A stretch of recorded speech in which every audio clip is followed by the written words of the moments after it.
Bonsoir, voici les titres de l'actualité de ce jeudi 12 avril. Marche à pied forcée dans plus de 25 villes en France pour les usagers des transports en commun. Le mouvement de grève a été inégalement suivi.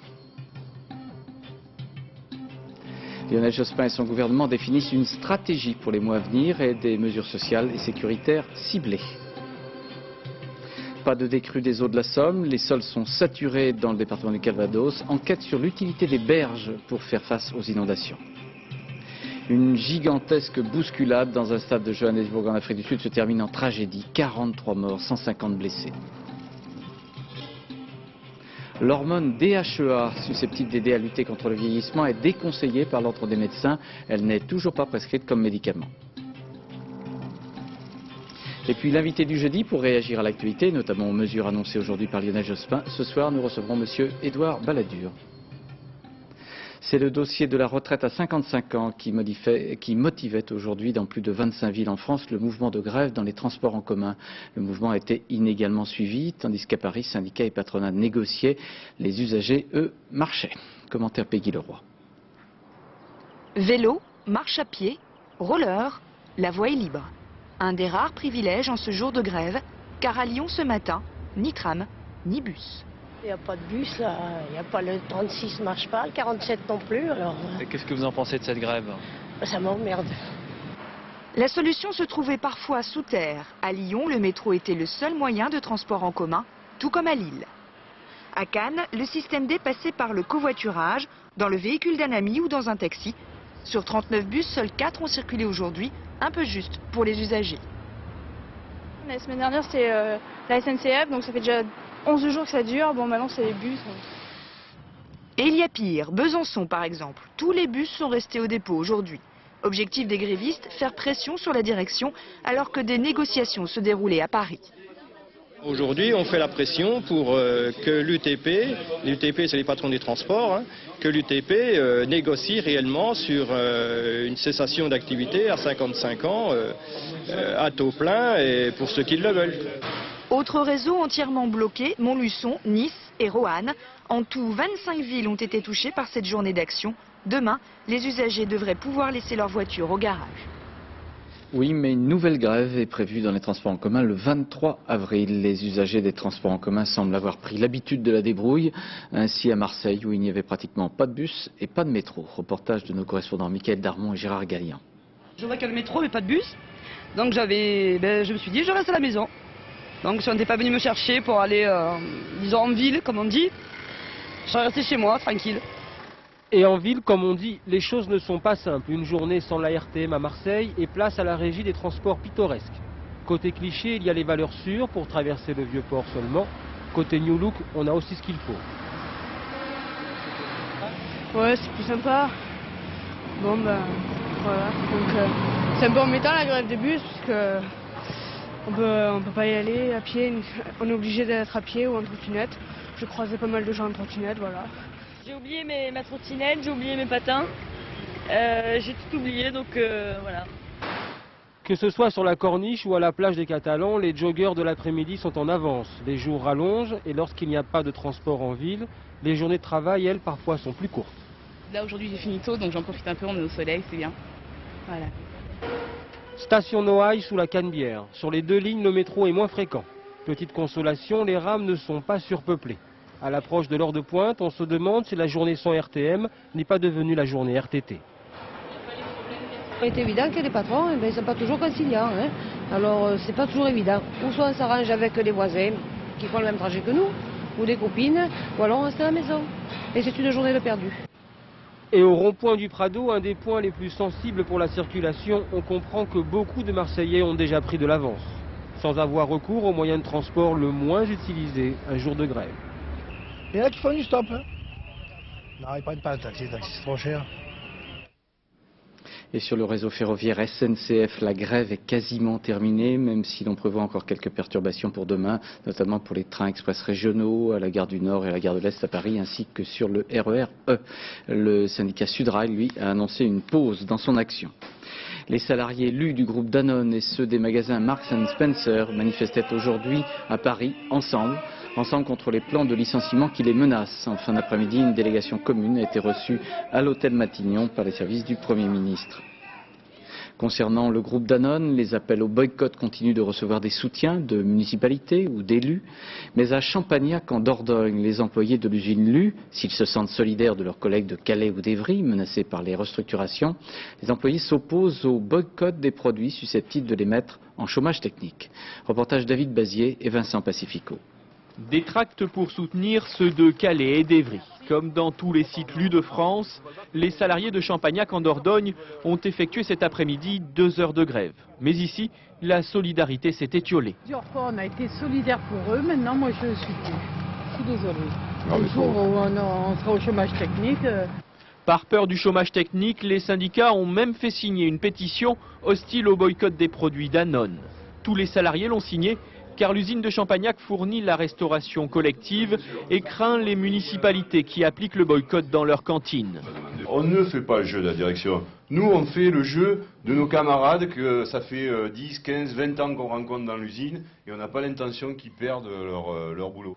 Malgré la pétition, ce centre aéré d'une commune proche de l'usine boycotte les produits Danone. Ces friandises ne sont ni achetées ni servies aux enfants.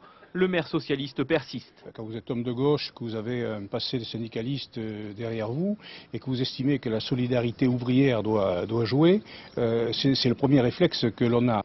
Un autre socialiste de Dordogne, le président du Conseil général, lui au contraire, est contre le boycott.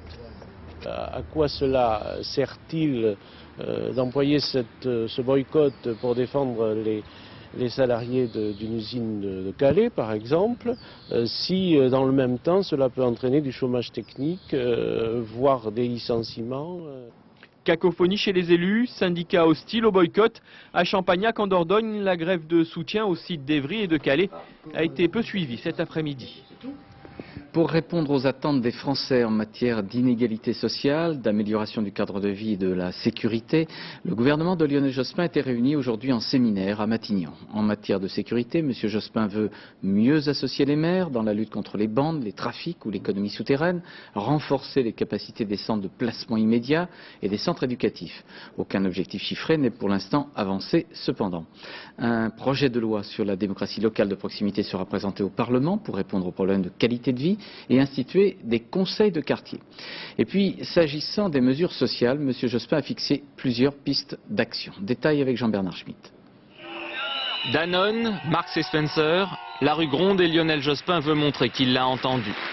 Première préoccupation, le contrôle des licenciements. L'objectif, encadrer davantage les entreprises qui procèdent à des plans sociaux. 3 possibilités. Tout d'abord, rendre ces plans sociaux plus chers, une option fortement rejetée par les patrons. Si malheureusement on empêche les entreprises de procéder à ces restructurations, ce qui se passera, c'est qu'elles seront en perte, elles seront affaiblies, elles supprimeront davantage d'emplois et elles perdront leur indépendance. Autre solution, favoriser la réindustrialisation et le reclassement des employés licenciés. Nouvelle série de mesures sociales en faveur des bas salaires cette fois. L'idée du gouvernement, améliorer significativement la situation de ceux qui touchent peu. Désormais, il sera donc possible de cumuler un salaire avec un minimum social pendant 6 mois au lieu de 3 aujourd'hui. La prime pour l'emploi instituée cette année sera doublée l'an prochain. 8 millions de personnes sont concernées. Pour les syndicats, il faut faire plus encore. En tout état de cause, l'empilement de mesures ne saurait constituer des politiques de fond, ce que nous attendons réellement aujourd'hui de la part de ce gouvernement. Un geste pour les petits revenus, un autre pour les petites entreprises sur le dossier des 35 heures. La réduction du temps de travail est difficile pour les PME. Les crédits censés les aider seront doublés. Enfin, Lionel Jospin veut améliorer la qualité de la vie. Il projette ainsi de renforcer la lutte contre le bruit, de favoriser les transports en commun, de créer des conseils de quartier dans les villes de plus de 20 000 habitants, ou encore d'aider à la rénovation de certains logements. Le gouvernement devrait par ailleurs présenter en mai prochain un nouveau plan de lutte contre les exclusions. Et ces orientations répondaient, selon M. Jospin, aux besoins d'un nouvel élan politique après les municipales. Il s'agit aussi de répondre aux critiques sur l'usure gouvernementale supposée. Aussi, les ministres, à leur sortie de Matignon, affichaient-ils volontiers de bonne mine. Reportage Javi Timbert et Didier Rancoeur. Le pas décidé, La mine résolument souriante, au moins devant les photographes, on est prié de ne pas trop montrer de signes de fatigue en ce moment. La question posée hier par Dominique Voynet reste pourtant entière. Les ministres et leurs chefs ont-ils besoin de vacances? Pas du tout. Je crois que c'est une erreur de diagnostic du Dr Voynet, qui est anesthésiste d'ailleurs. Notre gouvernement n'a pas besoin de relaxation, il a besoin de dynamisme, ce qu'il a pleinement. Et il en manque? Non, pas du tout. Et si ce dynamisme se mesure à la longueur de l'ordonnance délivrée aujourd'hui par l'équipe Jospin, pas de doute, la guérison du malaise apparu depuis les municipales a droit aux grands moyens. Entre une médecine de choc sur la sécurité et un traitement ciblé sur le social ou encore l'environnement, il y a au moins de quoi rassurer celles qui avaient émis le fameux diagnostic. Après un séminaire gouvernemental qui n'avait peut-être pas été assez concret, on est rentré dans le programme d'action du gouvernement pour l'année. C'est consistant. Ajustement, recadrage, quel que soit le terme employé, tout le monde en convient. En tout cas, il fallait faire quelque chose pour sortir de la mauvaise passe que traverse le gouvernement. Je pense que c'est pas qu'on allait dans le mur, je pense que le recadrage est toujours utile après une élection. Une élection, c'est toujours un moment où on prend le pouls de l'opinion. Bref, après le pouls, le remède. C'était énergique avec la volonté de renforcer l'action qui a été celle du gouvernement jusqu'à présent en direction de ceux qui en ont le plus besoin. Ceux qui en ont le plus besoin, c'est-à-dire les classes populaires, celles qui ont souvent boudé les urnes en mars dernier, celles que le gouvernement tente de reconquérir. Alors Gérard Leclerc, vous êtes un sportif, vous me permettrez cette comparaison, l'entraîneur a regonflé son équipe. Oui, ce qu'il faut bien voir, c'est que la déconvenue des municipales et puis les récentes difficultés avaient laissé des ministres un peu déboussolés, une majorité déstabilisée et puis des Français moroses. Alors Lionel Jospin aujourd'hui s'est efforcé de tous les rassurer. À ses ministres, il a fixé un cap, il a distribué des feuilles de route avec un discours mobilisateur sur le thème « Montrez-vous, déplacez-vous et surtout restez solidaires ». À sa majorité plurielle, il offre quelques inflexions de la politique gouvernementale au vert des mesures sur la qualité de vie, l'eau, l'air, le bruit, la sécurité sanitaire, aux communistes et aux socialistes des mesures sur les bas salaires et puis le renforcement des contrôles des licenciements. Et puis à l'adresse de l'opinion, eh bien, il met l'accent sur la lutte contre la violence qui est devenue, on l'a vu avec les municipales, la première préoccupation avec l'emploi qui n'est pas non plus oubliée, la première préoccupation des Français. Oui, mais à la première lecture de ces mesures, de ces annonces, c'est pas très nouveau, pas très spectaculaire. Oui, mais Lionel Jospin pense que c'est aussi la force de ce dispositif dans la mesure où les orientations qui ont été annoncées aujourd'hui seront ensuite déclinées, concrétisées dans les prochains mois selon un calendrier établi qui devrait permettre, c'est ce qu'espère en tout cas Matignon, non seulement de reprendre la main mais de la garder. Le reste, eh bien, ça relève de la relation de confiance des Français avec le Premier ministre. Et là, c'est Lionel Jospin qui va s'efforcer lui-même de dissiper les malentendus. Ce sera mardi soir, ici même sur France 2. Sur France 2 à partir de 20h20 avec Olivier Mazerolle et Françoise Laborde et vous-même pour une émission spéciale. Parmi les signes de mécontentement adressés au gouvernement, il y a celui des sages-femmes en grève depuis 3 semaines. C'était aujourd'hui une journée sans sages-femmes avec de nombreuses manifestations destinées à expliquer pourquoi la grève se poursuit. Commentaire Audrey Glohagen et Delphine Détry. Les sages-femmes avaient de quoi avoir le regard songeur. Cet après-midi, manifestation nationale, la 3e depuis le début de la grève et leur mouvement continue. Dans cet hôpital parisien, comme dans beaucoup d'établissements, la journée a été décrétée sans sage-femme, un pas supplémentaire dans le durcissement du conflit. Je suis fatiguée, oui, j'en ai un peu assez, j'aimerais bien que ça s'arrête, mais tant qu'on n'aura rien, on n'arrêtera pas, on lâchera pas. Les sages-femmes ont pourtant été reçues plusieurs fois par Bernard Kouchner. Elles ont obtenu quelques avancées, alors pourquoi sont-elles toujours en grève? Sur la formation d'abord, le ministère a accepté qu'une première année soit commune avec les étudiants en médecine. Oui, mais insuffisant, répondent les sages-femmes. Elles voudraient qu'on leur reconnaisse un statut médical à part entière. Sur leur rémunération ensuite, dans le secteur public, le gouvernement leur a promis entre 1 800 et 4 000 francs bruts d'augmentation chaque mois, insuffisant selon elles, car cela n'interviendrait qu'en fin de carrière. Dans le secteur privé, 100 millions de francs ont été débloqués pour le secteur obstétrique. Oui, mais quelle part sera dédiée aux sages-femmes? Elles attendent toujours la réponse. Quant à l'alignement des salaires du privé sur le public, mieux payé, Bernard Kouchner ne veut pas en entendre parler. Pourtant, les sages-femmes y tiennent. En ce moment, une délégation attend toujours d'être reçue au ministère de la Santé. En attendant, la grève continue. Les négociants bestiaux ne lâchent pas dans leur volonté d'obtenir de nouvelles mesures financières pour compenser les effets de la crise de la vache folle et de celle de la fièvre afteuse. Après Lyon et Toulouse, aujourd'hui ils ont bloqué Saint-Gaudens en Haute-Garonne et puis ils ont défilé au Mans et à Rennes. Toutes les fédérations syndicales agricoles leur ont apporté un soutien. Pas d'amélioration dans le département de la Somme, où le niveau des eaux reste toujours très élevé dans certains quartiers d'Abbeville. 83 communes sont touchées et près d'1 millier de personnes ont été évacuées. Parmi les explications avancées à propos de cette inhabituelle crue, il y a le mauvais entretien des berges. Des élus locaux affirment avoir depuis très longtemps signalé ce fait. Aujourd'hui, ils affirment que la catastrophe était prévisible. Enquête Patrick Fandiot, Vincent Bouffartigue à Fontaine-sur-Somme. Jusqu'au mois dernier, Michel Fournier était le maire de Fontaine-sur-Somme. Aujourd'hui, c'est un sinistré, comme les autres. J'aurais cru être épargné car ma maison, parmi cette rue, est une des plus hautes situées dans cette rue. Il n'est pourtant pas surpris par l'ampleur de ces inondations. Pour lui, c'est tout au long de la Somme que les berges sont très mal entretenues. De ce côté, les travaux ont été terminés, c'est-à-dire que la berge a été rehaussée d'1 mètre, bien élargie. Aucune goutte d'eau ne passe de l'autre côté de la berge. Par contre, si vous retournez de l'autre côté, vous verrez que les travaux n'ont pas été terminés. Ici, c'est un passage d'eau parce que les berges sont affaissées de 30, 40, voire 50 cm. Depuis 2 jours, la sécurité civile tente de consolider les berges avec des sacs de sable, mais c'est trop tard.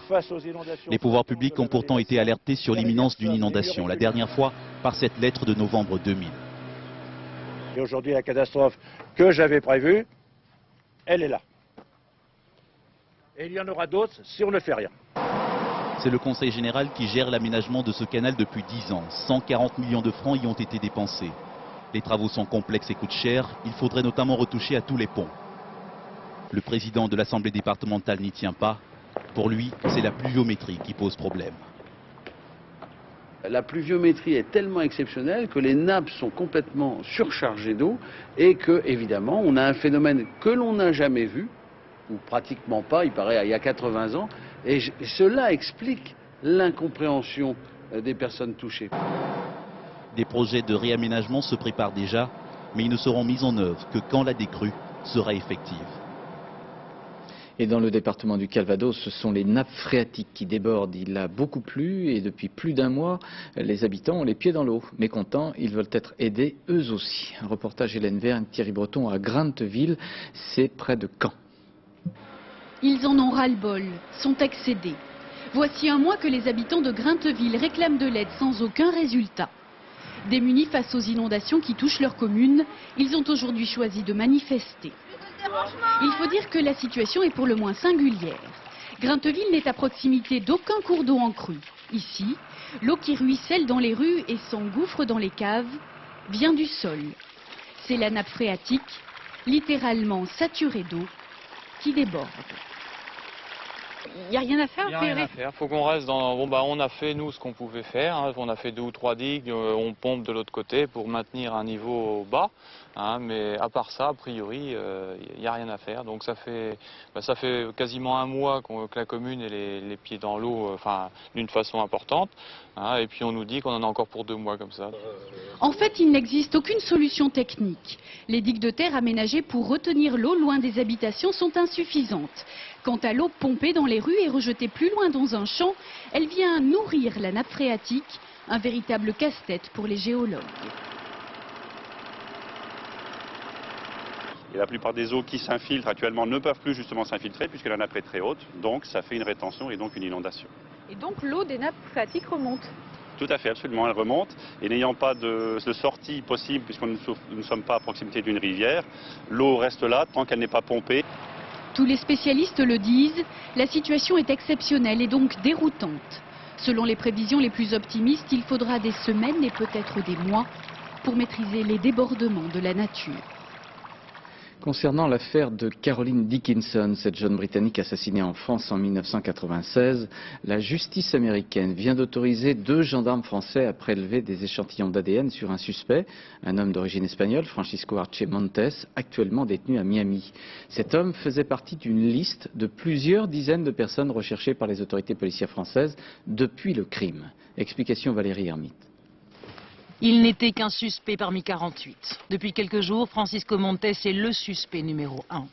Tout commence en 97, lorsque le conseiller Van Rynbeck reprend l'enquête en main. 1 an plus tôt, Caroline Dickinson est morte violée et étouffée dans une auberge de Pleine Fougère.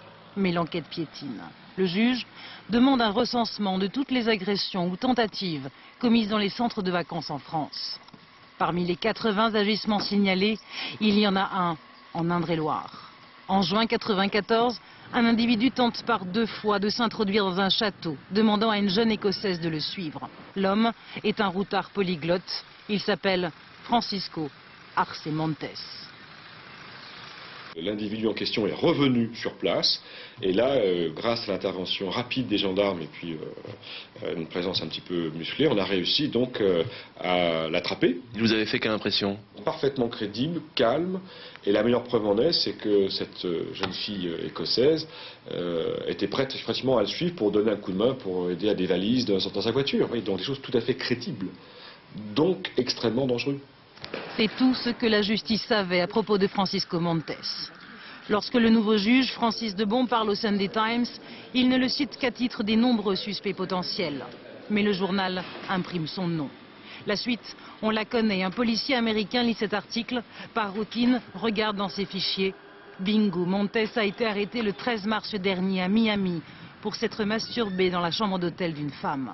Depuis, son palmarès est mieux connu. 3 agressions sexuelles et un viol commis dans les années 80 en Allemagne. Cet après-midi, 2 gendarmes se sont envolés vers Miami. Ils rentreront samedi en France avec dans leur sacoche le prélèvement d'ADN qui fera de Montes non plus un suspect, mais un innocent ou un présumé coupable. L'ancien délégué général pour l'armement Jean-Yves Elmer, mis en examen aujourd'hui à Marseille pour complicité de prêt illégal de main-d'œuvre dans l'enquête sur les malversations à la direction des constructions navales de Toulon. La Cour de cassation a confirmé la condamnation du promoteur Christian Pellerin à 1 an de prison ferme pour infraction aux règles de l'urbanisme. M. Pellerin avait fait construire un bâtiment sur la presqu'île du Cap d'Antibes en zone inconstructible pour la somme de 147 millions de francs. Les habitants de Lorient ont connu un jeudi agité. La découverte d'une bombe de 250 kg datant de la Seconde Guerre mondiale a nécessité l'évacuation de plusieurs milliers de personnes du centre-ville de Lorient, et ce afin de permettre aux démineurs de neutraliser cet engin en toute sécurité, ce qui a été fait en fin d'après-midi. Nous avons choisi de vous placer en état d'alerte si vous prenez la route. Un livre publié chez Albin Michel évoque le crime et le scandale de l'insécurité routière. On prévoit au moins 90 morts et des centaines de blessés pour les 4 jours à venir du week-end de Pâques. Commentaire Sophie Rodier avec Bernard Puissesseau. 5 morts dans cette voiture, 5 jeunes. C'était le week-end dernier sur la nationale 85. Chaque jour, plus de 20 personnes meurent sur les routes de France, 7600 au moins l'année dernière. Des chiffres officiels que contestent les auteurs de ce livre. Pour eux, ils sont bien en dessous de la réalité. Pourquoi? Parce qu'on compte en France les morts à 6 jours. C'est-à-dire que si vous mourrez au bout de 7 jours, vous n'êtes pas comptabilisé dans les morts. Partout ailleurs, à cause des progrès de la médecine, on les compte à 30 jours. Donc ça fait une sérieuse différence. Et puis, quant au nombre de blessés, on nous en annonce à peu près 140 000. Il y en a certainement le double, parce que toutes les études qui ont été faites sur des régions montrent que quand on les compte dans les hôpitaux, il y en a beaucoup plus que quand on les compte dans les commissariats ou dans les gendarmeries. Même en minimisant les chiffres, la France reste le plus mauvais élève de l'Europe. Mais pour les pouvoirs publics, le coupable, c'est toujours l'automobiliste, comme dans ce spot. C'était son fils. Il était assis derrière elle, sans sa ceinture. Collard et Lacan, au contraire, dénoncent l'immobilisme et l'indifférence des autorités. Au ministère, on préfère insister sur les 400 morts de moins recensés en 2000.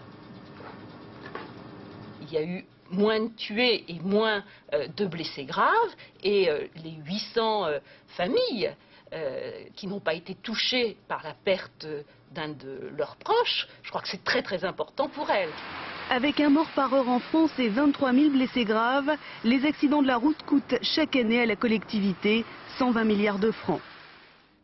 Prudence donc. L'équipage de l'avion espion américain immobilisé sur l'île chinoise de Hainan est arrivé sur l'île d'Hawaï américaine. C'est la fin d'une crise entre la Chine et les États-Unis. Le président Bush avait exprimé son chagrin pour la mort du pilote chinois. Il vient déclarer sa fierté et sa reconnaissance à ses 24 membres de l'équipage de l'avion. Aux Philippines, sur l'île de Jolo, l'otage américain Jeffrey Chilling, retenu en captivité depuis 7 mois par les rebelles islamistes, a été libéré par l'armée philippine. Il est en bonne santé. Il avait été enlevé en août dernier par des membres du groupe Abu Sayyaf. Et puis Slobodan Milosevic, hospitalisé en prison depuis le 1er avril à Belgrade, l'ancien président yougoslave aurait manifesté des troubles cardiaques. Il a été transféré dans un hôpital, mais son état n'inspire aucune inquiétude. Un match de football dans un stade à Johannesburg, en Afrique du Sud, est devenu une tragédie hier. Des bousculades parmi les spectateurs ont fait 43 morts et 150 blessés. Depuis ce matin, on dénonce des carences de l'organisation et l'on cherche à comprendre. Récit Christelle Bertrand. Des corps sous des couvertures. En quelques minutes, la bousculade vire au drame. Ce matin, la presse de Johannesburg associe football et horreur et veut connaître les raisons du drame. La bousculade commence à l'extérieur du stade. Avant le match, les 65 000 places disponibles sont vendues, mais plusieurs dizaines de milliers de personnes sans ticket forcent les portes pour entrer. Dans la cohue générale, des spectateurs se font piétiner et écraser. Le terrain est alors transformé en hôpital de campagne. Les victimes sont évacuées en hélicoptère et ambulance vers l'hôpital. Ce matin, 89 blessés sont encore hospitalisés. À leur chevet, le vice-président a confirmé l'ouverture d'une enquête judiciaire pour déterminer les responsabilités. Traumatisées, les familles des victimes s'interrogent sur l'efficacité des secours. On a entendu crier « Arrêtez le match !» mais les secours ont réagi au bout de 45 minutes seulement. En 10 ans, le sport sud-africain vit sa deuxième tragédie. En 1991, une bousculade avait fait 42 morts. C'était déjà lors d'un match de football. C'est un produit à la mode. L'hormone DHEA, vendue dans certaines pharmacies, est annoncée comme susceptible d'aider à lutter contre le vieillissement. Ce produit est en cours d'évaluation. Il n'est ni autorisé ni interdit. Il se vend donc, mais l'Ordre des médecins vient de déconseiller sa prescription. Enquête Jean-Daniel Flézaquet avec Jean-François Renaud. C'est la poudre qui fait parler. La dihydroépiandrostérone ou DHEA, la copie d'une hormone sécrétée naturellement chez l'être humain et qui s'épuise avec l'âge. Il y a plusieurs mois, une étude menée en France avait montré que la DHEA avait chez les femmes de plus de 70 ans un effet positif sur la texture et la couleur de la peau et sur le désir sexuel. Depuis, c'est la frénésie. On prête à ce produit des vertus qu'aucune étude scientifique n'a démontrées à ce jour. En vente libre aux États-Unis, la DHEA n'est toujours pas reconnue comme médicament en France et pourtant on en vend de plus en plus.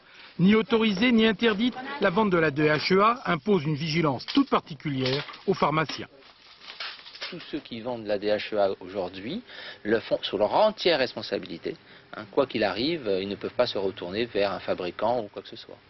Dans ce laboratoire, on le sait bien. On utilise ici un matériel ultra sophistiqué pour être sûr que la matière première ne contient que de la DHEA obtenue à partir de patates douces.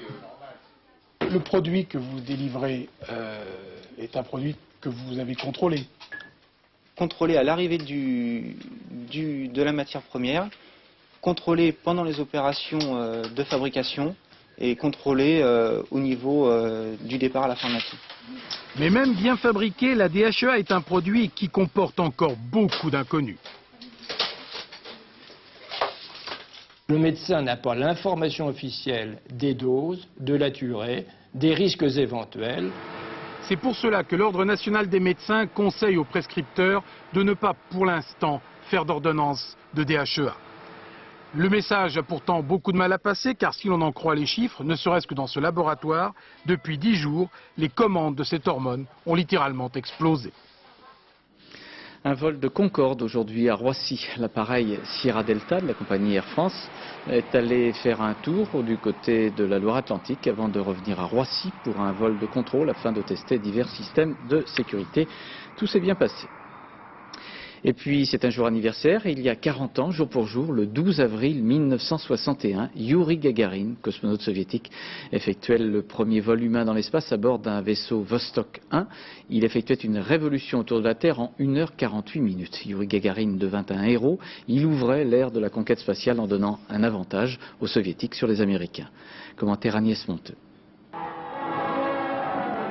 Un départ historique dont personne ne sait à cet instant s'il ne sera pas sans retour.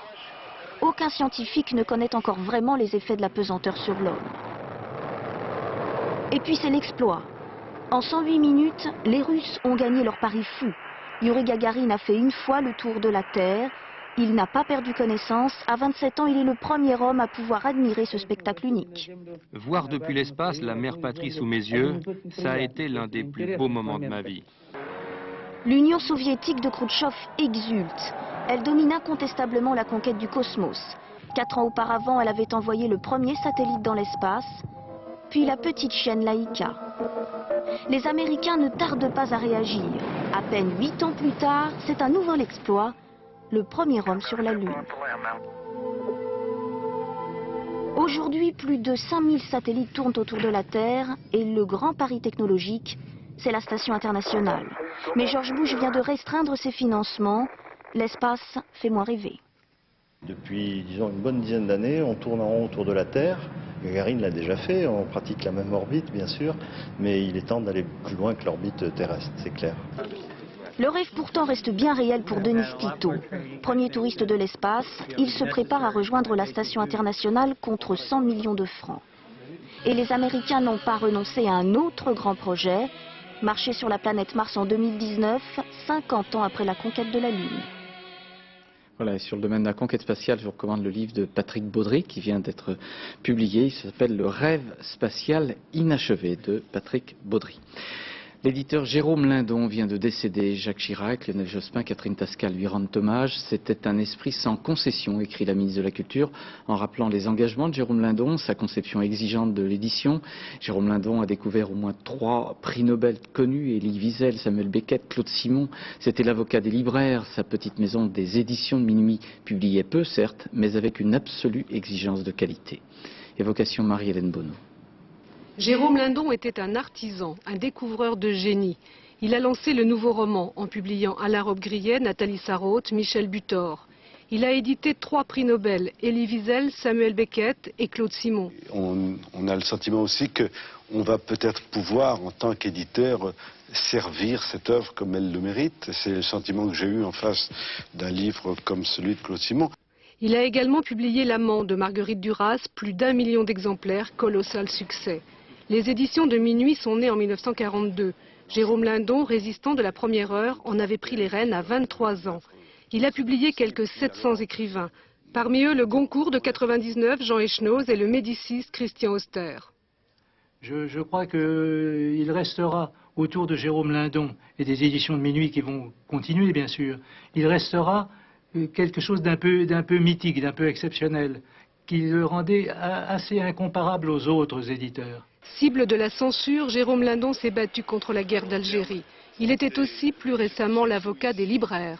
Il faut être militant pour défendre un certain type de littérature. Donc il a été le principal artisan de la loi sur le prix unique qu'on appelle la loi Langue.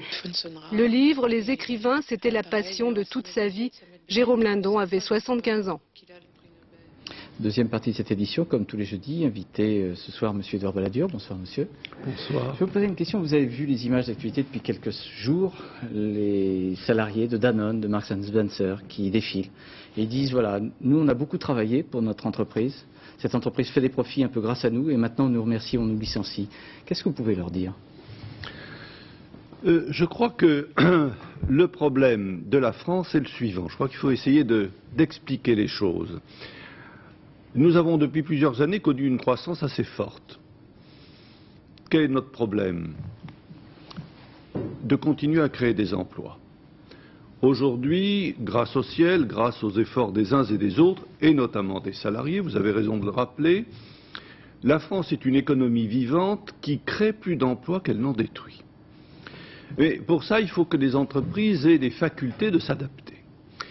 Alors, je sais bien que tout ça, ça peut paraître abstrait. C'est un peu dur à avaler quand on a Absolument. fait 30 ans dans une entreprise et qu'on vous dit au revoir, merci, Absolument. et que vous apprenez qu'il y a des millions de profits, quoi. Absolument. Je voyais un reportage hier, je crois, où une jeune femme disait « j'ai 3 enfants, moi je ne peux pas aller à 300 km où on m'offre un autre emploi, ça me pose des problèmes. » Quand on en offre un, parce que chez Marks & Spencer, on n'en offre pas. Hein. Absolument. Alors, comment résoudre ce problème? Est-ce qu'on peut faire des réglementations nouvelles? Ça n'ira pas très loin. Il ne faut pas se faire d'illusions et il ne faut pas bercer d'illusions les salariés.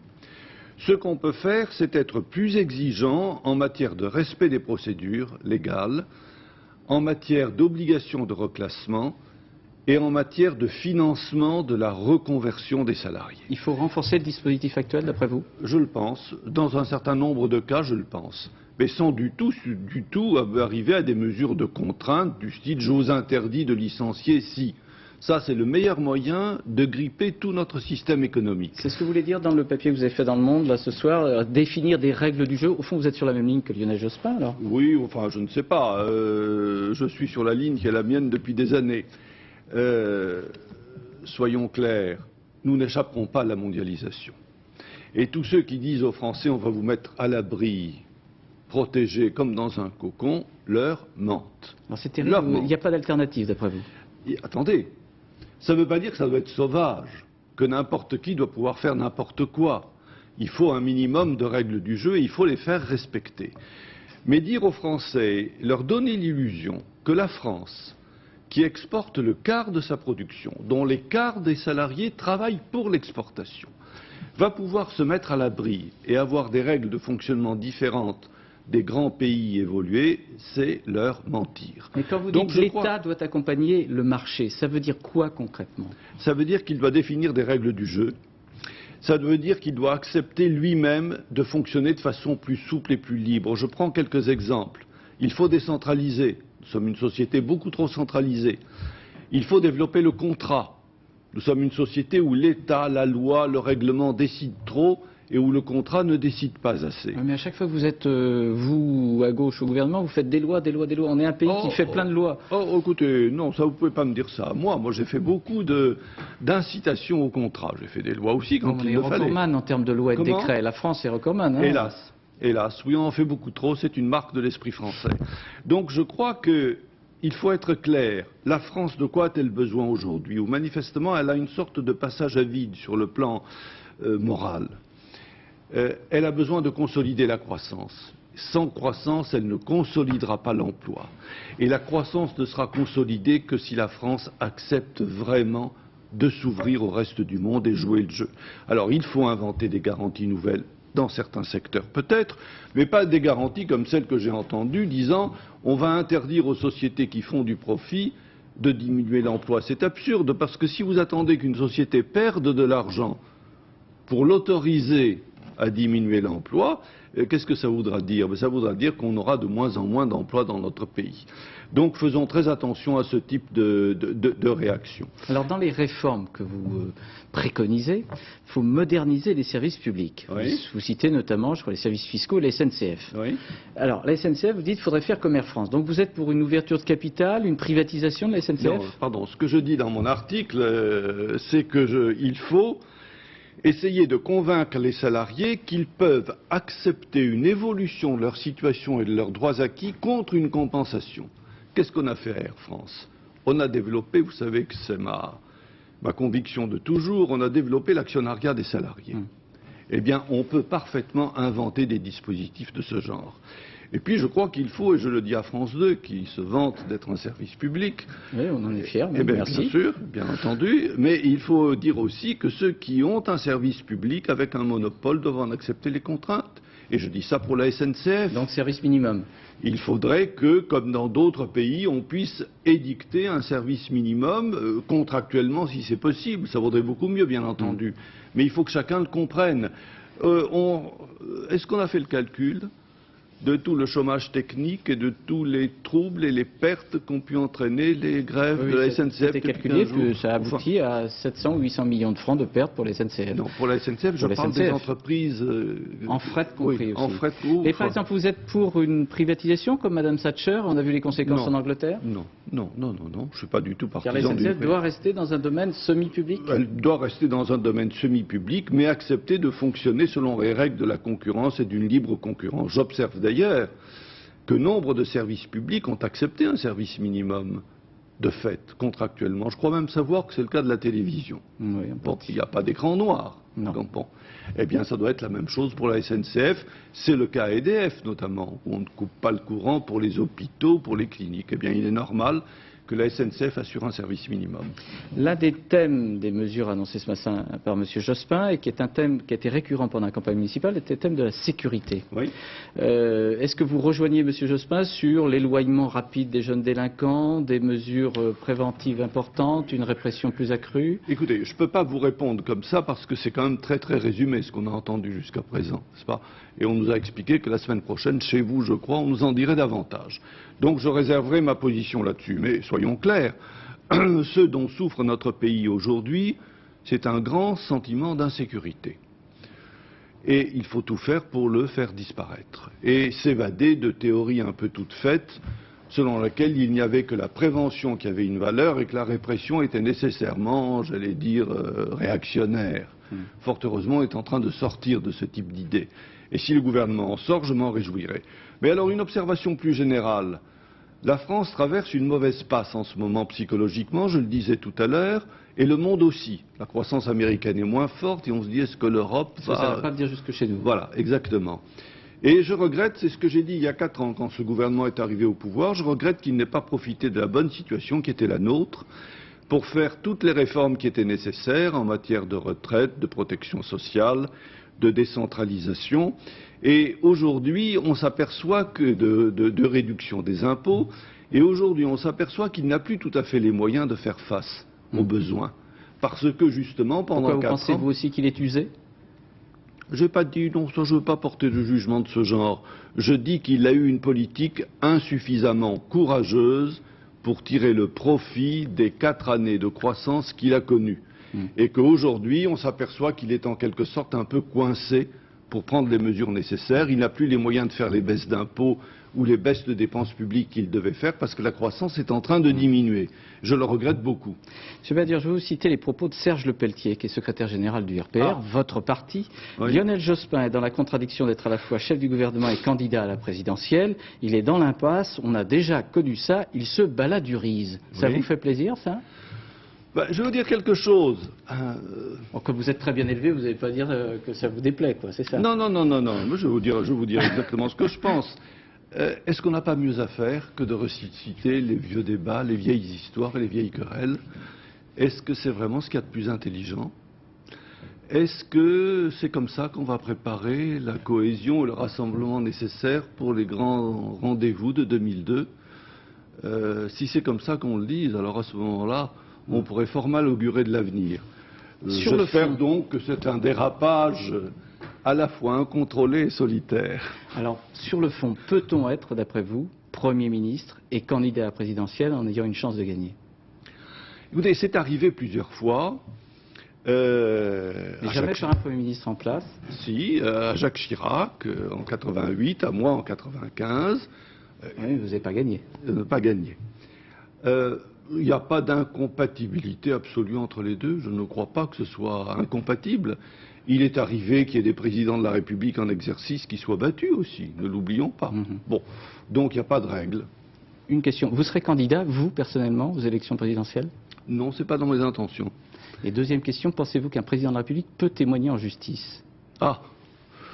Oh, écoutez, il y a 2 façons de considérer ce problème. Il y a la façon juridique et institutionnelle et puis la façon politique. Monsieur Giscard d'Estaing est pour, lui. C'est moi que vous interrogez. Donc je vous dirais que sur le plan institutionnel, il me semble que la cause est entendue. Le Conseil constitutionnel a défini ce que doit être, d'après la Constitution, le statut du président de la République. Donc il me semble que l'affaire est claire. En fait, c'est une affaire qui est politique.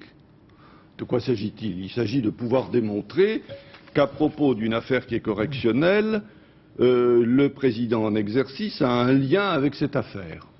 C'est tout l'intérêt de tout ça.